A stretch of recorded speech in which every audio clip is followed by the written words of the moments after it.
È un lutto che colpisce l'imprenditoria veneta italiana, l'improvvisa morte a soli 60 anni dell'industriale Andrea Riello, stroncato questa mattina da un malore nel suo ufficio della Riello Sistemi SPA a Minerve nel Veronese, fatale con tutta probabilità un infarto. I soccorsi sono stati immediati, ma Riello non si è più ripreso. Alla guida della società fondata dal padre Pilade nel 1963, uno dei rami della Riello Industries passata ai 4 figli maschi, Riello era stato a lungo impegnato in Confindustria. Dal 2005 al 2009 era stato presidente veneto dell'Associazione Industriali. Tra i molti incarichi anche la presidenza della Fondazione Campiello e i ruoli nei consigli di amministrazione di alcuni dei principali istituti bancari. La scomparsa improvvisa, prematura del manager ha sollevato un'ondata di commozione. L'attuale presidente di Confindustria Veneto, Enrico Carraro, si dice sgomento e pieno di dolore. È per me un esempio indimenticabile di uomo imprenditore. Sentiremo forte e a lungo la sua mancanza.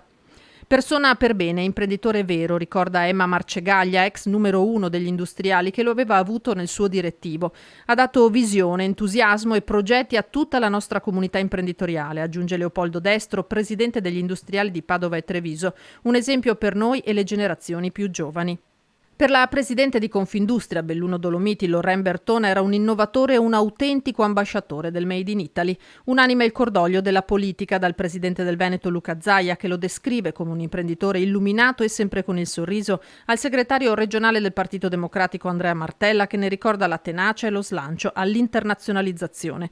Un grande dispiacere, aggiunge via tweet Enrico Letta. E la lunga serie di attestazioni di stima potrebbe continuare, come continua la sua visione dell'associazione industriali. Riello è morto nel giorno in cui i rispettivi consigli generali voteranno la fusione tra Assindustria Veneto Centro e Confindustria Venezia Rovigo. Credo che sia anche un po' eredità sua, eredità del suo pensiero, di quello per cui ha lavorato come presidente di Confindustria Veneto. Sta dunque per nascere, anche sulla scorta del lavoro avviato nel 2008 da Riello, la seconda Confindustria più grande d'Italia. Lasciando evidentemente la decisione a chi la deve prendere, in vista poi dell'assemblea del 28, ma è stato un processo molto partecipato, molto condiviso, e questo è uno degli elementi, di forse maggior forza del progetto.